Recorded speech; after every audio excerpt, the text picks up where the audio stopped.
Hello ನಮಸ್ಕಾರ, ನೀವು ನೋಡ್ತಾ ಇದ್ದೀರಾ ಇಂಡಿಯಾ ಫಸ್ಟ್. ನಾನು ರಕ್ಷತ್ ಶೆಟ್ಟಿ. ಈಗ ಹೆಡ್ಲೈನ್ಸ್. ಸಂಸತ್ನಲ್ಲಿ ಸ್ಮೋಕ್ ಬಾಂಬ್ ದಾಳಿ ದೇಶವನ್ನೇ ಆತಂಕಕ್ಕೆ ತಳ್ಳಿದೆ. ಲೋಕಸಭೆಯಲ್ಲಿ ಕಲರ್ ಹೊಗೆ ಹಾಕಿದ ಕಿಡಿಗೇಡಿಗಳ ಬದುಕು ಕಪ್ಪು ಕೋಣೆಯೊಳಗೆ ಕೊಳೆಯೋದು ಪಕ್ಕಾ ಆಗ್ತಾ ಇದೆ. 6 ಮಂದಿ ಆರೋಪಿಗಳ ವಿರುದ್ಧ UAPA ಆಕ್ಟ್ ಅಡಿಯಲ್ಲಿ ಕೇಸ್ ಆಗಿದೆ. ಈ ಮಧ್ಯೆ ಹೊಗೆ ಬಾಂಬ್ ಕೋರರ ಸಂಚಿನ ಕಹಾನಿ ಬಯಲಾಗಿದೆ.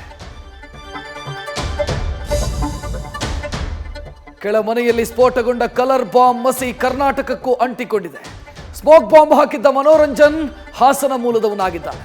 ವೆಲ್ ಸೆಟಲ್ಡ್ ಫ್ಯಾಮಿಲಿಯಿಂದ ಬಂದಿರೋ ಸಾಫ್ಟ್ವೇರ್ ಪಂಟರ್ ಕ್ರಾಂತಿಯ ಭ್ರಮೆಯಲ್ಲಿ ಸಂಸದ ಪ್ರತಾಪ್ ಸಿಂಹಗೆ ಕಂಟಕ ತಂದಿದ್ದಾನೆ.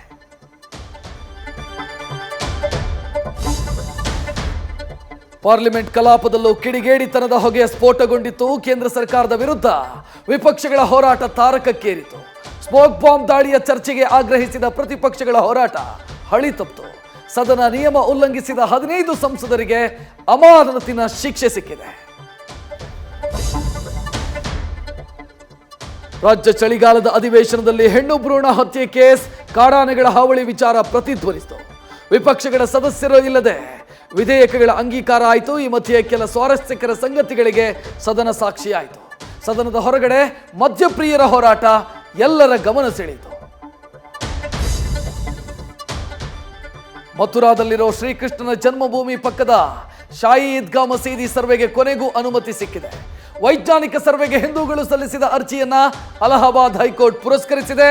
ಆ ಮೂಲಕ ಶ್ರೀಕೃಷ್ಣನ ಭಕ್ತರಿಗೆ ದೊಡ್ಡ ಜಯ ಸಿಕ್ಕಂತಾಗಿದೆ.